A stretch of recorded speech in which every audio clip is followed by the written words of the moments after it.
Okay, welcome everybody. March 7th, our year is just trucking along. Hi, and Sue and Paula and Suzanne. Great to see. Let's see who else. And Glenn is here. All right. And hello to everybody that's watching on the recording. I know many of you watch on the recording, which is so great. I always want to have us take a moment to honor yourself right now. We are here to fine tune our diabetes care. I say there's always 3 benefits available to you on these calls. 1 is that you learn something new.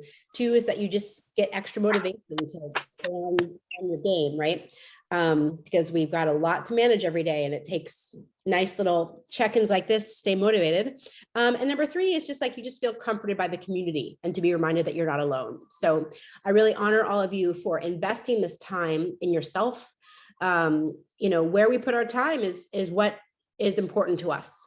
And when you put time on yourself, that is, I think, such an essential way to spend your time. And you know, so many people don't prioritize taking care of themselves. So clearly you're here prioritizing yourself. So I say kudos to all of you. All right, so I have a really fun presentation today for you. And it is a talk I put together for TCOID, you know, taking control of your diabetes. Everybody know that organization. They do a ton of online and they used to do in-person conferences all around the country. It's led by 2 endocrinologists who both have type 1, who are super funny, Steve Edelman and Jeremy Pettis. And so they often ask me to put together presentations. So I put a presentation together for them on traveling with type 1. So I will show you guys my presentation. So they have a live event coming up March 19th, and they have them, gosh, it seems like every quarter at least. And I hope they go back to in-person ones because of course those are so fun. But the one on March 19th, you know, there's like they've created it they have an incredible platform for their conferences. And the main platform is like, you know, the keynote speaker, you know, each hour there's like a keynote speaker, but then they have a whole nother tab on the website for like all the side talks. So I wasn't in the keynote area, but my talk was in the side talk in the side room area, right? So it is a really cool talk and I'm really excited to share with you guys. Okay, so let's see, here it is. Let's see, I gotta let some people in the group here. How do I get back to Zoom? Hold on, here we go, participants. Admit all, okay, good. Okay, I have to keep an eye on if people pop in. You guys can see this participant box. Oh wait, I muted you all. Unmute. Mute all. Well, okay, well, we're just gonna, well, no, I need to, okay, first of all, why isn't this going like that? Okay, so you guys could see my screen. Is that yes? Yes, okay, good. Here we go. Okay. Hello, Lorna and Doug, welcome. All right, so this is a talk that I put together for TCOID. Oh wait, I don't think that's. I can see you, but not your but not my screen. Whatever. Okay. Okay, thank you for unmuting and telling me that, Doug. Okay, now I'm assuming you can see the screen. Yes. Yes. Okay, excellent. Okay, so as you guys know, I try. Where to go? That's not working. Okay. Well, play in full screen, play slideshow.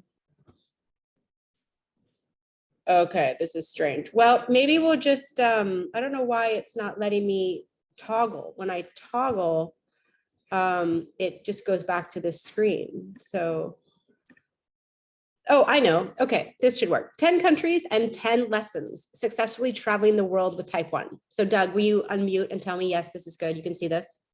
Looks great. Okay, wonderful. Okay, great. So So obviously you guys already know this about me, because obviously a lot of people will be watching this. They don't know who I am. My TEDx talk, if you guys haven't seen it yet, is actually almost at 3 million views now. And I have wrote a book, as many of you have actually already read. It's on Amazon, and it has nothing to do with diabetes, but it was just a blog that I turned into a book when I was living in Thailand. So this is what I intentionally, well, what was the intention? I lived in Sun Valley, Idaho for the last 10 years, well, since 2010. And in September of 19, I left. And I left my whole life in Idaho. I left my cats with a friend. I put all my important stuff in storage. I sublet my place. And this was supposed to be the itinerary.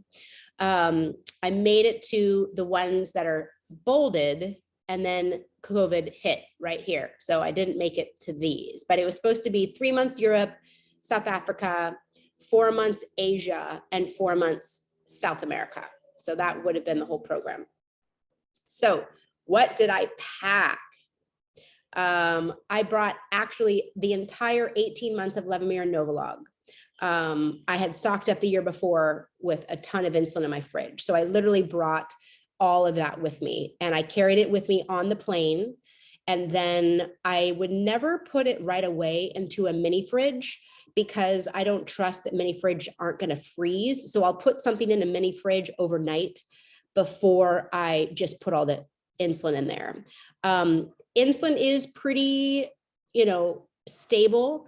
Levemir, the long actings, actually aren't as stable as the rapids, but as long as it's not in heat, they'll be fine, right? So each month, I had an apartment with an actual fridge. I wasn't staying in hotels, so I still tested those fridges. I brought 500 needles. I brought only 3 months of Dexcom sensors. I did make the 10 days last 20 days, and I brought lots of meters and strips and things like that. Glucose tabs, but again, no big deal. Sugars everywhere. I did bring written prescriptions of everything I needed. I had this health insurance for traveling nomads, and I put a star by glucagon kit because I'm supposed to tell you you should bring one, but I did not have one. I have had type 1 for 40 years and really never needed it. And obviously, when you guys follow me and learn how to be really knowledgeable in how your insulin works and be confident in how you dose it, my goal is that nobody would ever have a low B unexpectedly come upon them, especially now with CGMs. But I cannot recommend, I can't say that I would, I can't say you shouldn't bring it. Let's see. Doug says, did insurance allow you to buy 18 months of insulin? No, I had an insurance plan where I actually had my doctor say I took 50 units of insulin a day. And so for 2 years before I went on my trip, I would pick up a massive amount of insulin every month, way more than I needed, because I actually only need like 20 units of insulin a day. So I just had my doctor say I needed more, and then I stocked up. Okay. Of course, get a health checkup before you go. I have, this bonus actually still exists. If you go to this website, I have a whole guide on periodic exams that people with type 1 should get. And this still exists. So the first stop I went to was Croatia, which was incredible. I really didn't realize how, this is like Italy, but unknown, they have 700 islands along the coast of Croatia. The Adriatic Sea is stunning. It's so clear, and there's never waves. It's very calm and very clear, and one of the best places to go sailing in the world. I was just blown away by the beauty of this country. This is where Game of Thrones, I think it was Dubrovnik is the town here. Incredible. This was a bar. Actually, if you can see all the people on the left of this castle, if you will, it's like a bar where, of course, you can watch the sunset. It was pretty incredible. Beautiful, towns with these small little walkways that turn into restaurants at night. Pretty incredible. Okay, put in the chat if there's any issues or problems. I'll keep an eye on the chat. This was really cool. I saw this magazine in like a 7-Eleven and I was like, oh, she's got like a Libre on. And I didn't know who she was or anything. And I was walking around town with this magazine and there were some type 1 diabetics that actually reached out to me that live in Croatia because they followed me online and like, oh, we want to meet you. And so I went and met these people that have followed me for years. And one of the ladies ran an Airbnb.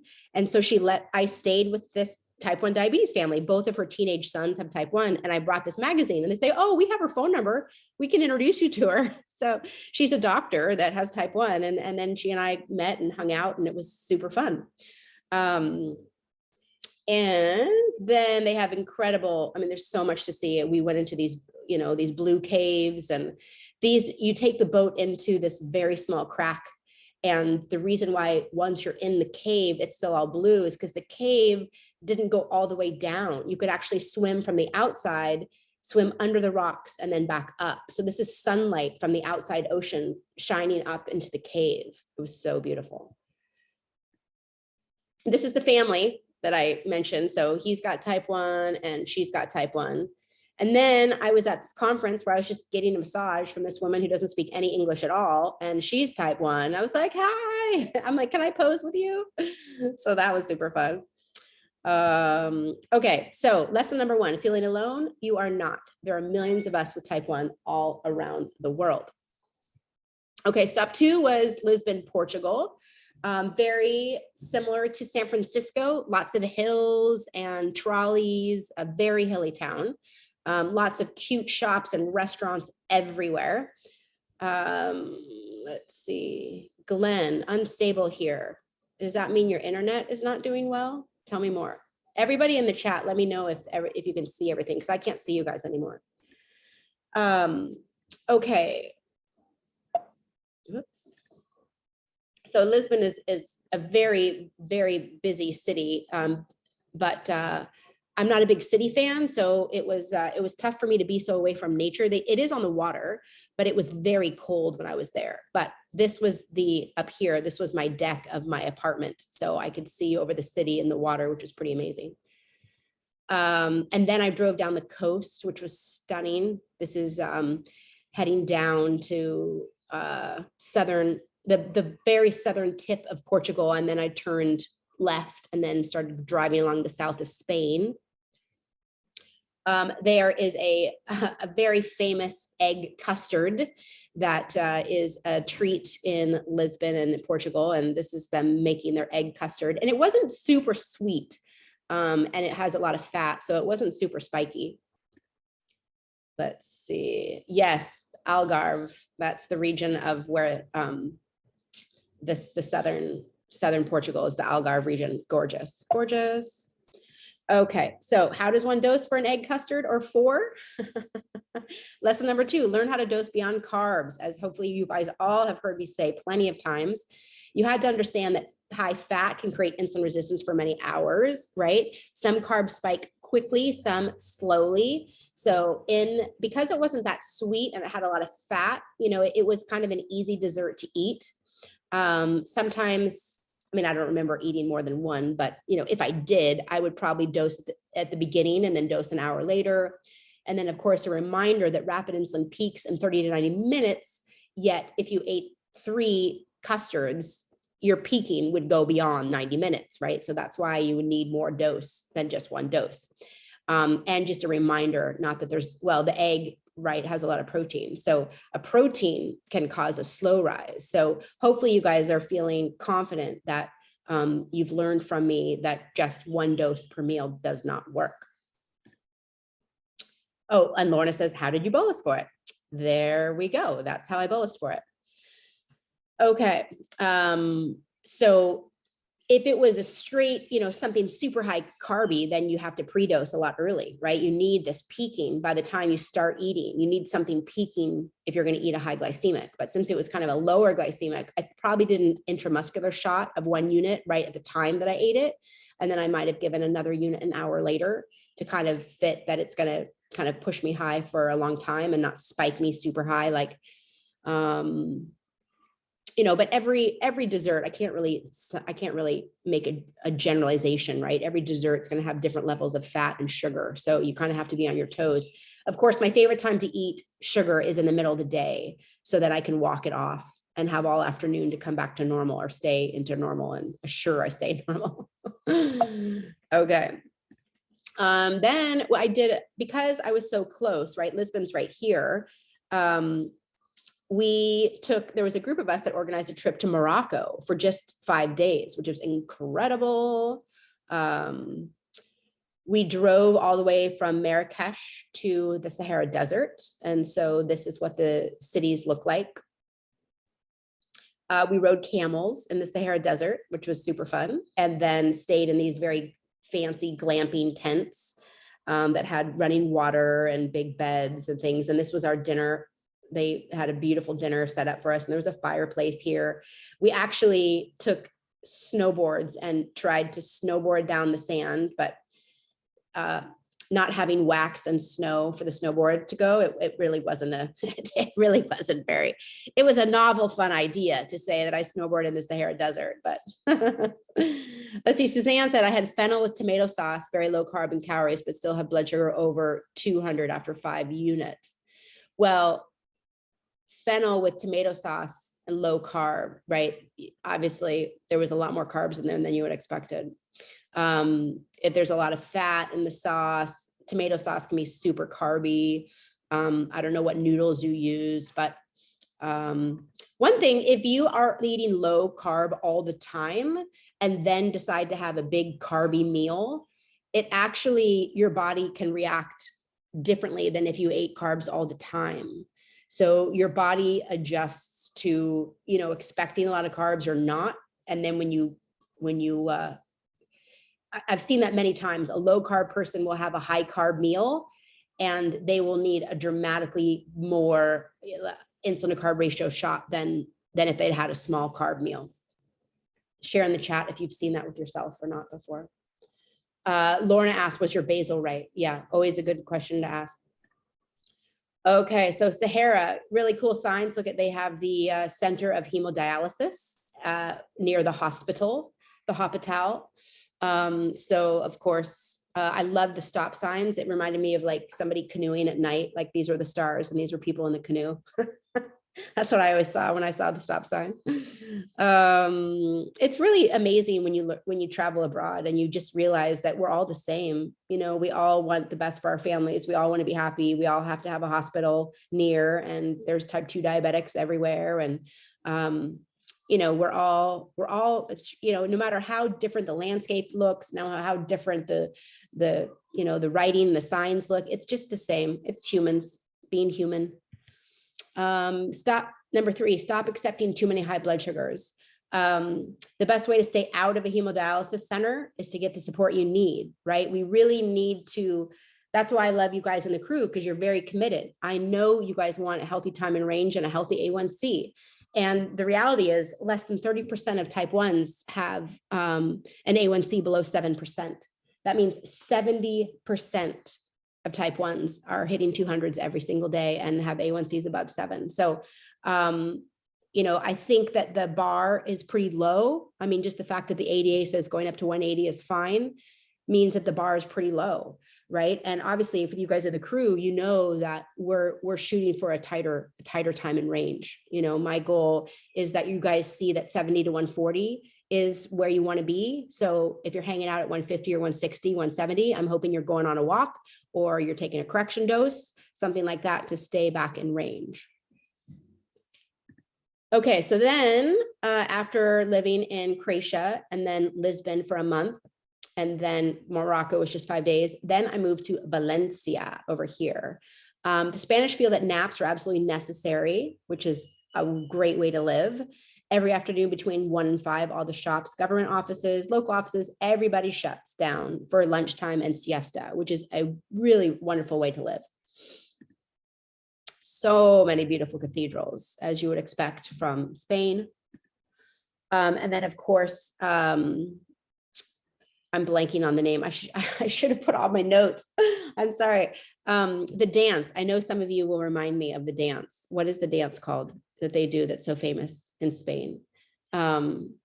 Anyways, it's incredible. This woman was doing it in this beautiful square. I was in Sevilla. This is in Sevilla, Spain.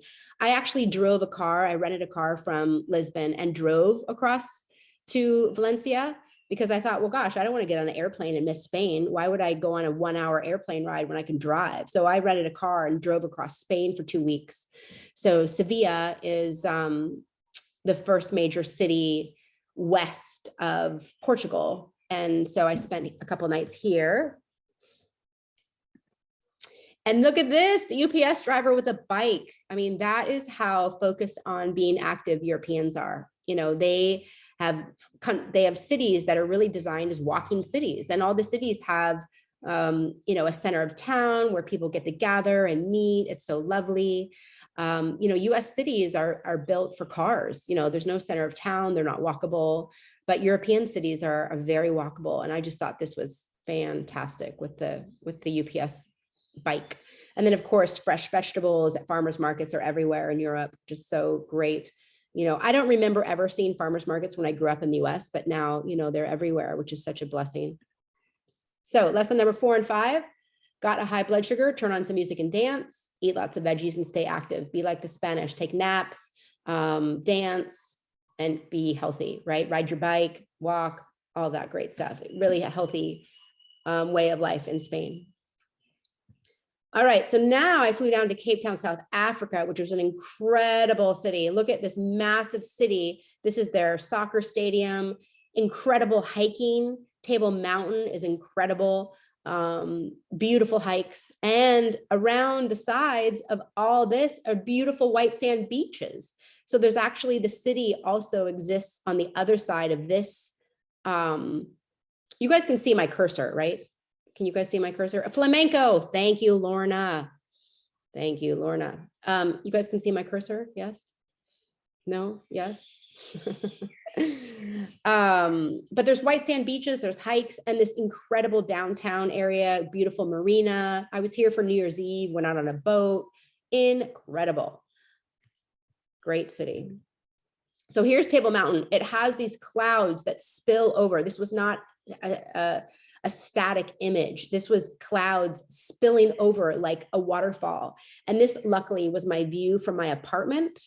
It was incredible. The first day I was sitting out on the apartment and I literally saw the first, like right now, it's just the clouds are going to be moving and moving and they're coming down and then they kind of disappear once they get a little bit down off the edge. But I was sitting on my deck and I saw this white come over the top and I was like, what is happening? And I saw it fall down because in the morning it was pretty much clear. But then in the afternoon, this would start happening. It was incredible. And then here's an example of one of the white sand beaches. But interestingly, even though this is a mind flip, January, I was there in January, which is their summer, of course. However, their ocean is warmer in the winter. So this water was very, very cold. So although it's their summer, the water is cold. And in their winter, the water is warmer. So so then I, of course, went on a safari, which was never really on a bucket list of mine. I don't know why, because it was absolutely incredible to see these animals out in the wild. And our guide said she'd never seen so many elephants playing all together in one spot. And this was just part of the picture. This is like 25%. They just kept going on and on and on. We saw, of course, giraffes. The lions were incredible. And my assumption is that these animals have grown up seeing these Jeeps drive through their park, because not a single one of these animals, or even this lion, which we were parked so close next to, even, you know, looked at us, didn't even give us a second of thought. It's like we were air. And of course, you know, we don't get out of, we're not allowed to stand up. We're not allowed to make loud noises. You sit quietly and still in the van, but we get very close to these animals. Incredible. This guy was incredible walking around. So here's our little, you know, here's me in the van. I know it looks like I'm standing on the ground, but I'm not. I'm sitting in the van, but here's an example of the van, but that's how close we could get. I was like, oh my It was pretty amazing. This guy, Christo Brand, he wrote Mandela, Prisoner, My Friend. He was Nelson Mandela's prison guard for 18 years. That was pretty amazing to meet him. Okay, that was a special moment. So lesson 6 is our world is an amazing place. The animals, the people, the variety, the cities, you know, it's incredible. It's really an incredible place. All right, so now before I went to Vietnam, I decided I wanted to go check out Dubai just for a couple days, just because I'd heard so much about it. It's just a big city. I don't know what I was expecting, but you know, they're into being the biggest, you know, the biggest shopping malls, and they're the tallest building in the world, the Burj Khalifa, tallest building in the world. And it was just very about commercialism and shopping and buildings and, you know, all those things that I have no interest in, you know. I do have an interest in snow skiing, and I did go snow skiing inside the mall because they have, I don't think I added a picture of that. They light up the Burj Khalifa every night at 5 o'clock or something like that. I can't remember. But, you know, the malls are huge. And so sure enough, we went inside the Dubai Mall, and you can go snow skiing inside the Dubai Mall. And it was actually really good snow skiing. But you walk into like a store, and they give you a jacket because it's cold. And they, you know, they rent you the jacket, they rent you the skis and the boots, and you go on an elevator with your skis up into the mall, and then you start skiing. So that was pretty fun. And you know, sadly, Dairy Queen, McDonald's, all the same crappy American fast foods are everywhere in the world. They're everywhere. And then of course I had to take a rest. I needed rest. So I can't remember why I put this picture here, because now I'm back in southern Spain. I think it's a little out of order. Oh, I guess I needed another lesson, and I didn't have a lesson from Dubai. So I threw in that one, and I said, avoid frozen shoulder, right? So I didn't know this for many years, but glucose sticks to our connective tissue and can make us very tight. And type 1s that don't have good blood sugar control can have higher rates of frozen shoulder and other stiffness. So treat yourself to body work, but also, of course, I think yoga and stretching are key. Okay, so now our 5th month, let's see, first month was Croatia, then Lisbon, then Spain, that's 3. Cape Town was 4th month, and now 5th month. Hanoi ranked as the 2nd most polluted city in Southeast Asia in 2019, and boy, was it polluted. I was not a happy camper. I also didn't like the food because it had so much rice and sugar, and I just look unhealthy here. This is smog. This isn't even clouds. This is just smoggy day. And so I got an air filter. This was, you know, this is right when COVID was hitting, ironically. And I was exhausted at this point. I actually am fine with the fact that the year program didn't continue. I was already thinking of not continuing, because moving to a new country every 4 weeks while I'm still working full time, talking to patients at various times of the night, and wanting to see everything, and, you know, having to adjust to different languages and different foods. It sounded like an amazing trip, but by this point I was exhausted. COVID was hitting, but, you know, it was still just kind of a whisper. So lesson number 8, always pre-dose before high glycemic meals. Stay away from real food when you're low. Stick with glucose tabs to avoid stuffing your face. So obviously I did not pre-dose, and then went on a crazy roller coaster that day. So standard important messages to always remember lessons. Now I left the group, and I decided I wanted to go to this holistic healing center in India that I'd heard about. So I said, okay, everybody, it was been great knowing you, and I'm going to go to India. So everybody was just getting ready to kind of either continue because of COVID, but within 2 weeks after me leaving the group, the whole program got shut down. But the Singapore airport is one of the most beautiful airports in the world. It's a major hub for layovers, and I was trying to sleep here very unsuccessfully. But luckily they have all these beautiful gardens. They had like the orchid garden, they had the sunflower garden, and it was just, there's a movie theaters, and of course lots of shops and lots to do in the Singapore airport. So that was kind of a fun little, I've been to Singapore, not really, but the airport.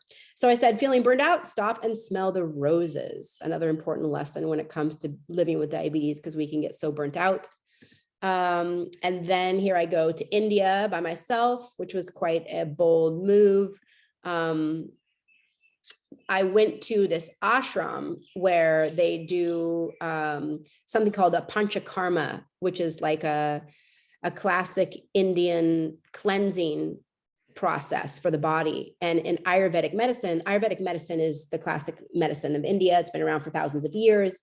They treat the body completely different than Western medicine, and even different than Chinese medicine. They have their own kind of medicine. It's called Ayurvedic. And this panchakarma is what they recommend people do on a yearly basis to keep the body clean. And it's like the ideal panchakarma is a 21-day process where you eat